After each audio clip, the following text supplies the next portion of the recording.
नहीं, मैं विश्वास नहीं करता ऐसा भानु प्रताप जी ने कहा होगा। ये आप गलत रिपोर्टिंग कर रहे हैं। आप उसी पर तो मैंने सवाल पूछा ना कि लोगों के मन में शक है कि हम वोट डालें या नहीं डालें। क्या मतलब है? मैं पहले भानु प्रताप जी की बात बता दूं। भानु प्रताप जी ऐसी बात कभी नहीं कह सकते। पेपर बैलेट से चुनाव होगा। अगर ईवीएम से वोट होता 2024 में तो वोट डाले नहीं डालते। फिर मैं वही बात कह रहा हूँ कि ईवीएम से नहीं होने देना। आप जनता को क्यों भटकाना चाहते हैं? नहीं, अगर होता भी है, अगर का सवाल ही नहीं उठता। मोदी जी हमारे नौकर हैं देश की जनता के। अगर का इलेक्शन कमीशन हमारी नौकर है, अगर का क्या सवाल है? क्या गारंटी ले रही है? अगर का मैं थोड़ी घूम जाएगा गारंटी ली है। मैं एक छोटा सा सिपाही नौकर हूँ देश की जनता का।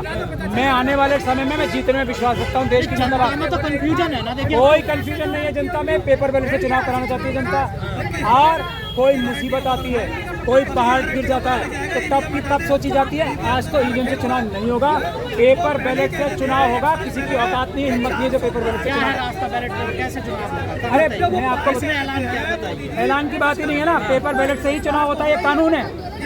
ऐलान तो ईवीएम का भी है ना? नहीं है। ईवीएम का सेक्शन मैं आपको बता चुका हूँ 61A। आप सभी पढ़ लें।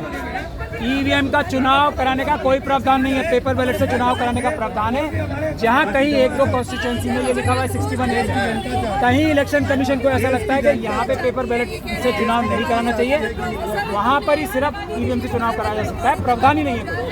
आप लोगों ने कांग्रेस के सामने एक शर्त रखी थी, क्या उस शर्त पूरी हुई? आज 3 तारीख है, बिहार में रैली हुई है, वहाँ से ईवीएम को लेकर कोई ऐलान? देखिए, हम देश की जनता है, हम मालिक हैं, हम किसी के सामने शर्त नहीं रखते। हम आदेश देती है देश की जनता, और वो सब वो करते हैं जो ईमानदार नौकर होते हैं, देश की जनता का आदेश मानते हैं। नहीं, आप लोग कांग्रेस के साथ आंदोलन कर रहे, प्रेस कॉन्फ्रेंस कर रहे थे।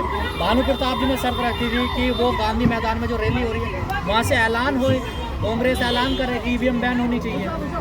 देखिए, कांग्रेस ने ये ऐलान 2018 में अपनी वर्किंग कमेटी में, जब राहुल गांधी जी प्रेसिडेंट थे, तभी कर दिया था कि कांग्रेस वर्किंग कमेटी 2018 के अपने रेजोल्यूशन में पास कर चुकी है कि ईवीएम से नहीं, पेपर बैलेट से चुनाव होंगे। हर एक पॉलिटिकल पार्टी के मैनिफेस्टो में ये बात है। हर एक पॉलिटिकल पार्टी बीजेपी समेत ईवीएम का विरोध कर चुकी है। तो जो अपनी बात से पलटता है उस पर विश्वास करना सबसे बड़ा बेवकूफ़ी का काम होता है। मोदी जी अपनी बात से पलटने के लिए माहिर है। कोई और पार्टी मुझे लगता नहीं है जो आरएसएस और बीजेपी के साथ नहीं है, वो अपनी बात से पलटेगी कभी भी। सब साथ है। ऐसा सोचना ही बेकार है कि कोई पार्टी हमारे साथ नहीं है। अपने अपने चुनावों में बिजी हैं, लेकिन हमारे साथ है, ये मैं आपको गारंटी दे रहा हूँ। इसके बारे में आपसे किसी को कोई बात करने की ज़रूरत नहीं है। ये मेरी ज़बान है, मोदी जी की ज़बान नहीं है। एक एक पॉलिटिकल पार्टी जो आरएसएस और बीजेपी के साथ नहीं है, वो ईवीएम के खिलाफ है। अब क्या डर सता रहा आप लोगों को? क्या जिस बेंच के पास ईवीएम वाला मामला है वहाँ सुनवाई होगी? देखिए, अगर आंदोलन और मजबूत होगा तो सुप्रीम कोर्ट की ताकत बढ़ेगी। हम लोग सुप्रीम कोर्ट को ताकत देने के लिए सुप्रीम कोर्ट के बाहर कई आंदोलन कर चुके हैं। जल्दी एक और आंदोलन करेंगे। 21 तारीख डेट है, उससे पहले सुप्रीम कोर्ट पे भी बड़ा आंदोलन करेंगे। ये भी मेरी ज़बान है, वादा है। शुक्रिया।